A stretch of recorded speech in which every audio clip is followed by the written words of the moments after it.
What's up, everybody? We back here, baby. Today we got my guy, the one, the only, my guy Kareem Rush on the black couch. And I appreciate you coming out, my dude. As always, I'm gonna get my jersey over there too. this is Jersey right there, guys. Y'all see that? I don't have one of those. I wish I could have one of those. It's nice over there. That's dope as hell. I was the first one up in here, so just FYI. Oh yeah, his first jersey, yeah. I gave him the idea. Hey, he's the inventor of it. Here is Rush from downtown. Kareem Rush. But real talk, we were just talking about like routines and stuff. It's funny. Me and this guy was talking about routines, and I was telling these young guys they don't have like these young guys now are super athletic, super talented. But I think one of the missing components is they have to have everything laid out for them. Like this was instilled in us. We just did it. We just got it. You know what I mean? And share a little bit about like routine. Like these guys need to know like what was you just doing? At you 44 right now, in top two, like not a lot of NBA guys are in shape like you. They don't have a routine like you as far as working out. They're not really in health and fitness like that post NBA career. Talk a little bit about routine. I mean, routine is kind of how you get to where you're going. I mean, you can't have like a goal without having like set steps to get there, and so having a routine and like a plan of action, how you attack things, is kind of what got me to the NBA and keeps me going post career. Not only in basketball, but in everything in life. So people got things to do. So having a set agenda to my workouts is key. Especially post NBA and more now, just kind of staying in shape and being a lifestyle. I still love the hoop, but I don't have time to come to the gym for 3 hours and shoot around like I used to. But when I'm here, I like to get in the hard 90 minutes, to 100 to 2 hours. Play a little 3-on-3 with your fat ass, and then stay in shape. But I don't hang out with a lot of high school kids. So I don't know their routines. But as they get older and you get more responsibilities and things you need to do, having a routine and a plan of how you approach things will be key. Huge, extremely huge. Because now these guys they don't have that, like you said, but they have more opportunity than we did. Opportunities are endless. Um, Now they have the NIL. What is your take on NIL? And could you imagine when you had the NIL, how much do you think you would have got? Oh yeah, I would have been a 7-figure guy. It would have been nice. I probably stayed in school long, but I'm happy for him. Yeah. It's Sh- crazy because you shout out guys to got Ed in trouble for that shit. Yeah, shout out to Ed O'Bannon for getting that all started. Yeah, and we did get crazy. Like Deron got suspended. I got suspended for 9 games for NIL stuff. So to see it kind of Full where it is, circle. yeah, see where it is today. Like I'm happy for the kids. Go get your money. It's just wild, huh? Like seeing that, you like, man, 20 years ago we couldn't do it. Yeah, any one of these old haters be like, yo, man, I wish we had like, Yeah. whatever. I'm like, for it. I'm all like, for get it. your money. Like I said, because some guys won't go to the NBA. Some guys won't play overseas, but they can make $1 million, $2 million while they can. And they set themselves up for life. Even when you go play pro, you may play in a bunch of different leagues, different teams. Yep. But you were never probably more famous than you were in college. So to be able to make that money now in these markets that love them, they can always go back and start businesses. That's what I'm doing with my bourbon line and my coffee line. I want to give guys an opportunity to go back into these markets and reinvest into those communities that built you, and you helped build as well. And like I said, if I was back in Mizzou, back in NIL, now I probably would have been a $2 or $3 million a year player, which would have been awesome. But man, back then. But now I can go back and sell bourbon. I can sell coffee because those networks, are your two businesses. You got to talk about a little bit about that. Yeah, the networks know me. They want to support what I'm doing, and so this is kind of a new age NIL that I'm trying to present to former guys like myself. So tell the guys how important that is. That's a good point, man. That using your platform, going back to your alma mater, and now you bring back what businesses you're involved with now, what you do, and what your own entrepreneurship is doing, and how huge that is, and how important it is to make relationships. I mean, networks are very important as you get older into business. Much more powerful, it's not what you know, it's who you know. There are a lot of talented individuals out there, but having somebody that in a place to put you in a good position to succeed is important. And nothing is more powerful than those alumni networks at universities that, like I said, these people grew up watching you, or the kids grew up watching you. They have some type of love and affection for you. They want to support you. And like I said, it's been nothing but love from Missouri since I've left there. So I'm sure it goes the same with other players in their universities. So for us to be able to go back and not just be guys that show up for an autograph from their parents, we're coming back as business owners, promoting different products, and that's kind of what I'm trying to build, through my businesses. Allow guys to have equity into what they're doing, and to the universities that help shape them. I'm sure I made Missouri a lot of money. I'm sure people who came to the game when I was there, they were there to see me. There were signs that said rush hour all throughout the arena. So a lot of those people were there to kind of see us play. So we didn't get a chance to monetize any of that experience. We were getting a $400 scholarship check every month, and I'm on campus and seeing everybody rocking my jerseys. You ain't getting nothing. You ain't reaping none of that. So for us to be able to come back 20 years later, and sell some bourbon and people support it, then that's what I'm on. Man, I know you like what? It's good though. It's a good time, man. In another universe, I'm playing right now as a college kid making bread. Man, congratulations! You are being inducted in the Hall of Fame down there at Mizzou next week. That is dope. Shout out to you, man. Congratulations on that, man. That's a huge accomplishment. Not too many people get to go to the Hall of Fame in an alma mater. You only did 3 years, and yeah, I got buckets down there. You got buckets? Yeah, number one scorer all time in 3 years. In 3 years? Yeah, anybody play? I'm scored the most points ever. Still. That's still number one all time. I got whoever go to Mizzou. Y'all got like a little challenge. Yeah. And I missed like 16 games. What was your most memorable game at Mizzou? I mean, probably the biggest one was the Duke second round game. Everybody remembers. I had like 29, 8, and 5 with a cast in my hand. With a cast? Oh, that's right, with a cast on my shooting hand against Duke, second round. They ended up winning that year. Shane Battier, Jay Will, Mike Dunleavy, Boozer. That's right. Nate James.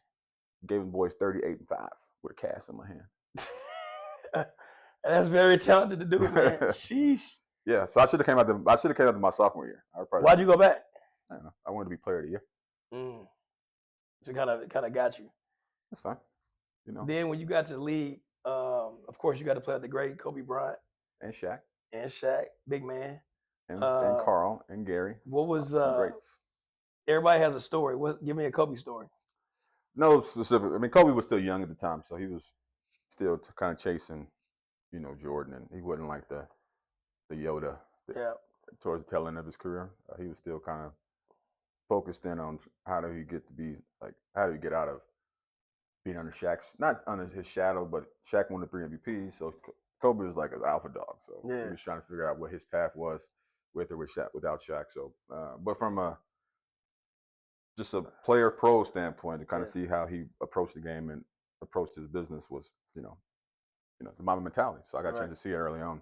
That's really that's a very good experience to see that, man. Yeah, I didn't get a chance to really appreciate it till you see, as you progress in your career, to see, distractions and family and all kind of stuff and success, and to see at the height of who he was, to be able to kind of really focus in on one thing completely it's crazy. Would you say your memorable moment was hitting the 6 threes? No, I mean that's what everybody remembers. It's probably the most memorable game because of the magnitude of it. But for me, it was like 3 threes in each half. It wasn't like I look back, it wasn't like a lot. It was just like I happened to. And that's what you do anyway. I made them all, and they were wide open. So I'm supposed to hit these shots. Yeah. So I always thought you had superior confidence. Yeah, at some point in my career, I would have hit 12 threes because I was like, these are wide open shots. This is my job. So, but then the magnitude of the game made it kind of what it was. But during it wasn't like nothing special. It was like, I'm open, knock down some shots, bro. Who would you say the hardest player you played against in the league was? Or when you see, you see him on TV, I mean, it's different. You in game situations, like, man, it's hard to guard him, it's hard to stop him. I mean, outside of Kobe, it was hard to guard him most of the time in practice. It was probably D-Wade.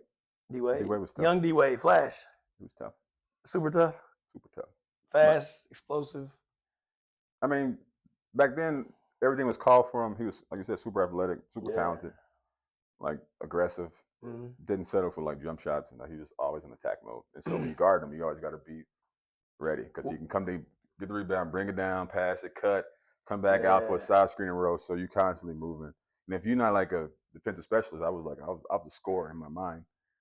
So for someone like Chase D-Wade around, you gotta be like, all right, locked in. I'm locked in on D. I ain't thinking about nothing else. What was your favorite team to play with? The Lakers, because they drafted me. I had the most fun playing was probably Indiana. Same thing with Charlotte. I was young. I got a chance to start. So playing and starting is still an opportunity. But then just being in the league. It's like a blessing to be in, regardless if you plan or not. Just kind of. What do you think the key to and locking in as far as for players to have a long career in the NBA? Because most people don't make it past what 3-4 years. It's been a pro. Yeah. Like you got to find your niche, find your role. There's much more value to what people do on the court, like being a great teammate, being in the community. The pro teams look at all that stuff. You're gonna have some major stars, but you also got to bring additional stuff to the table to like promote an organization as a business. And like I said, you're gonna have a few stars, but you can find a role. Like you said, look at somebody like Udonis Haslem, played for 20 years because he was a great locker room guy. And as you go through your career, you got to be able to transition and morph into different things.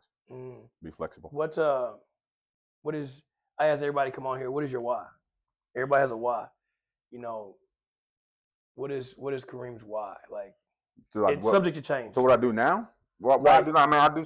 Why is for my family. Because I got an inner drive to succeed. Like my competitiveness doesn't turn off because I'm not playing in the league.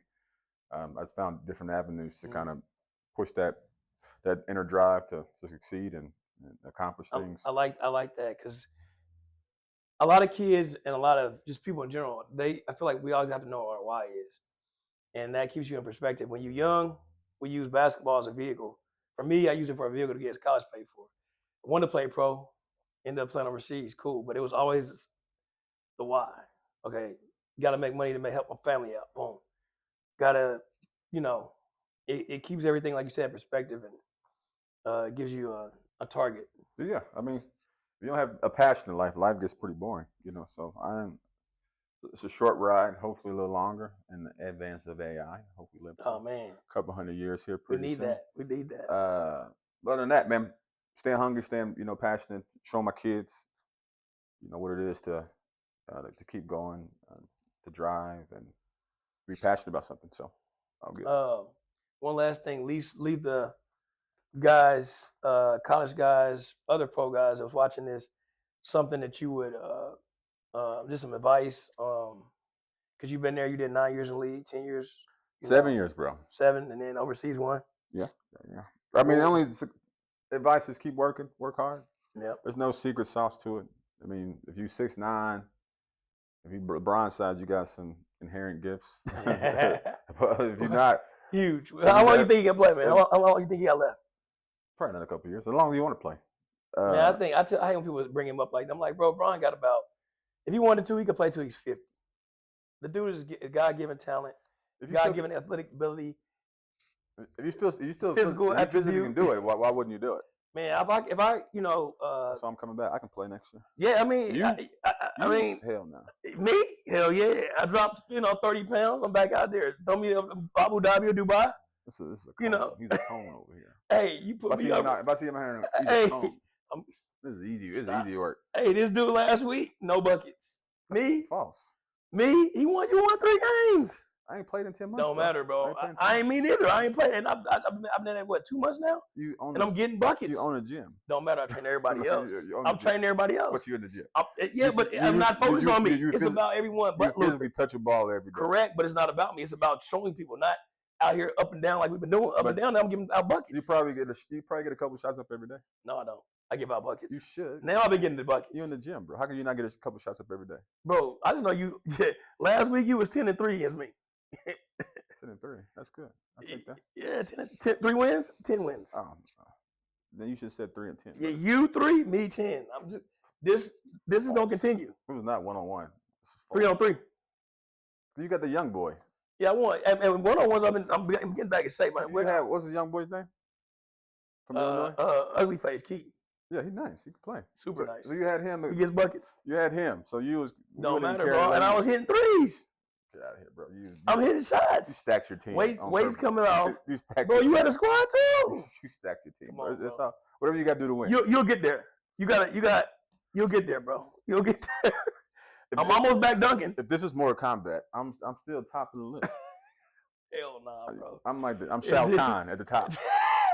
I'm still boss. Listen, bro. You still like an entry level. You like Glass Joe, Mike Tyson Punch Out. You like the first. You like the first. Listen, bro. I'm getting wins now, bro. You're a cone. I'm getting wins though. That's the point. I'm getting wins. We're gonna play. We're gonna start playing. Hey, Anyway, we're gonna start playing 2 or 3 days a week in here. unless I'll it's come that- back with an update on how many buckets I'm winning, how many wins I'm winning, and words of encouragement. I guess words of advice: work hard, work harder, and work even harder. there you have it from my guy Kareem Rush. Appreciate your time. Like you guys, like, subscribe, tune in for the next Couch Confessions. Yeah, get my man up to good monetization. Yeah, we out.